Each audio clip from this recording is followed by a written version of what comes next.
पूर्व समय में भाइयों में और माइयों में कितनी शर्म थी। कोई नौजवान लड़का अपने पिता से बात करता, आंख झुका करके बात करता था।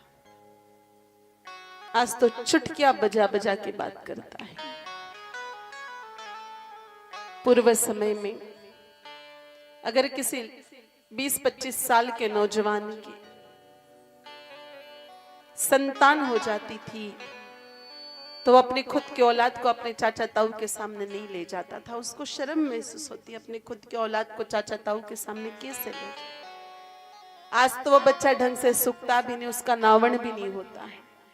तब तक हाथ में लेकर के बाइक पे बिठा करके एक बार पूरे गांव का राउंड लगा करके आ जाते कि देखो मुंह भी पापो बन गयो छू। गांव में तो सब लोग बंजड़ा ही है भैया।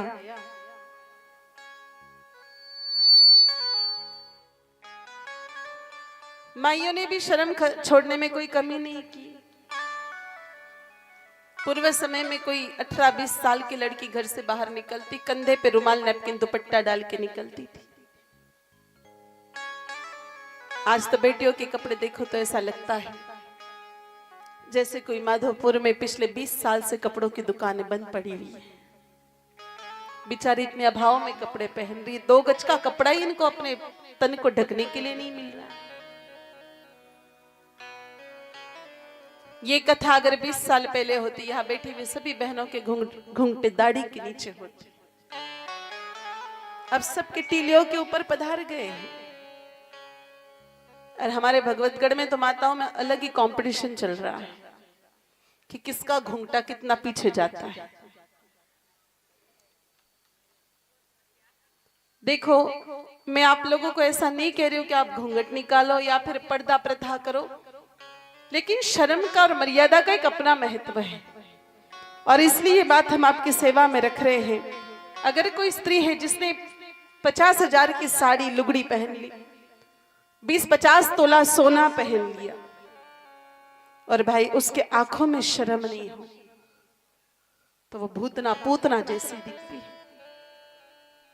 और किसी स्त्री ने 4 जगह फटी हुई साड़ी पहनी है, उसके पास गहनों के नाम पर कुछ भी नहीं, लेकिन उसकी आंखें शर्म से झुकी हुई हैं, तो वह सीता माता जगदम्बा भवानी की तरह दिखती, उसको बार बार प्रणाम करने का मन होता है। तो स्त्री का सबसे बड़ा अलंकार अगर कोई है तो वो उसकी शर्म है।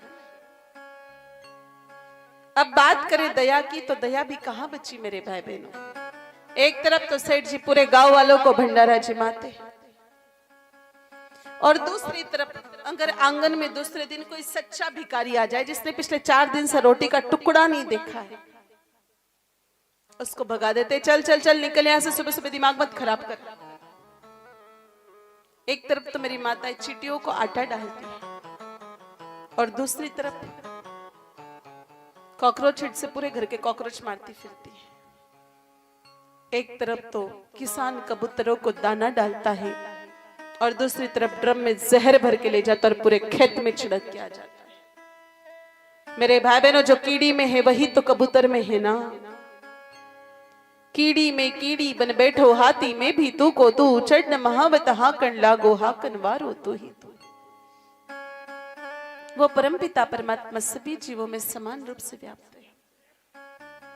और एक दया के साथ साथ अंतिम विशेष चीज हम लोग खो बैठे हैं, मुस्कुराहट। मेरे भाई बहनों, पूर्व समय में हमारे बाप दादा बिना किसी कारण के यूं ही मुस्कुराते रहते थे। आजकल हम लोगों को मुस्कुराने के लिए, हम लोगों को प्रसन्न होने के लिए, हम लोगों को चेहरे पर स्माइल लाने के लिए मोबाइल की रीलें देखनी पड़ती है, तारक मेहता का उल्टा चश्मा लगा करके देखना पड़ता है। पूर्व समय में तो भाई ये सारी चीजें अपने आप ही चेहरे पर यूं ही आ जाती थी। एक बात सत्य है, गोडाउन में माल होगा तभी वो शोरूम में आएगा। अंदर प्रसन्नता ही नहीं है तो वो चेहरे से कैसे प्रकट हो। अभी भी देखो, इतनी बढ़िया कथा चल रही, कथा का समापन है, गुरुजी के हमें दर्शन हुए, 5 दिनों से कथा भी सुन रहे हैं, सब कुछ बढ़िया चल रहा है। लेकिन यहाँ पर कुछ भाई लोग ऐसे बैठे हुए हैं, ऐसे बैठे हुए हैं कि मैं आपको क्या बताऊं। उनको देख करके मुझे टेंशन हो रही, कोई अगला पाकिस्तान का अटैक सीधा भगवतगढ़ में तो होने वाला नहीं है।